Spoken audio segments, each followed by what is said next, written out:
Алып қашу құрбаны 3 бөлім. Бір кезде жұлдыз бастап бір қора әйел кіріп келді. Жұлдыз басын изеп самалды көрсетіп қояды, әні деп.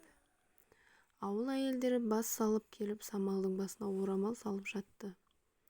Самал абдырап жұлдызға сұраулы жүзбен қарайды. Бұл не өзі дегендей. Жұлдыз мәз, енді менің жеңгем боласың деп. Бұлай болмайды деп орамалды лақтырып қаламайтынын айтып, жігіті барын жақында тұрмыс құратынын айтып жатыр. Менің обалыма қалмаңыздаршы, өтінем. Өздеріңізде қыз бар шығар. Мені қинамаңыздар бұлай, дейді жылап.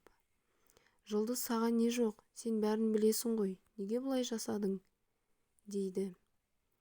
Бірақ не жұлдыз, не ауылдағы шулаған әйелдердің тыңдап жатқан ешкімі жоқ.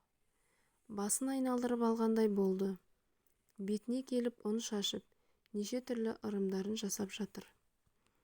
Оған көнбейтінін біліп, тағы бір апа алдына көсе көлденеңнен жатып алады да, енді мені аттап кетсең, өмір бойына бақытсыз боласың дейді. Мұндай сорлылықты көрмеген Самал не істерін білмей жерге отыра кетті. Құлағына жердегі апаның сөзі қайта-қайта сайрап тұр. Сен өмір бойы бақытсыз боласың. Самал отыра қалып жылап отыр. Қасындағы құрбылары бәрін біліп сатып кеткені ме? Тұрмыс құрғалы жүргенімді біледі.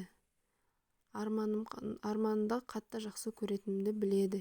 Неге бұлай жасады, дейді.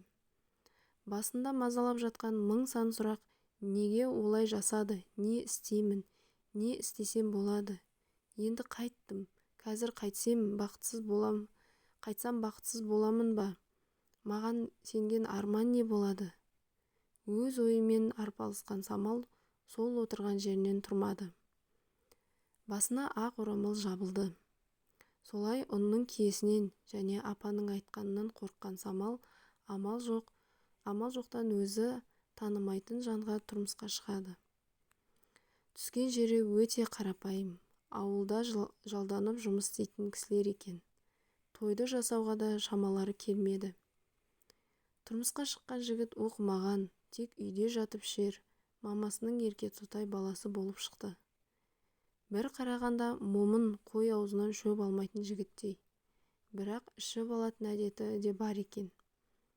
Қуарақ абырой әкелген бе? Ахаңды ішіп алса, өз-өзін танымайтындай болады. Ішсе қыз қырғынды аралап, жесір келіншектерге барғыштап, өзіне қол жұмсап, не істегенін өзі де білмей кетеді.